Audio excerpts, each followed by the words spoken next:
का देखी बाबा हो आसन मारिले, का देखी कनी बेहवार हो।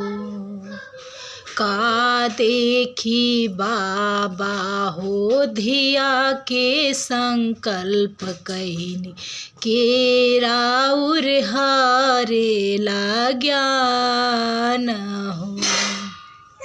घर देखी बा बेटी हो आसन मारिले, कुला देखी कनी बेहवार हो। दामाद देखी बेटी हो तोहा के संकल्प कईनी, तुही मोरे हारेलु ज्ञान है।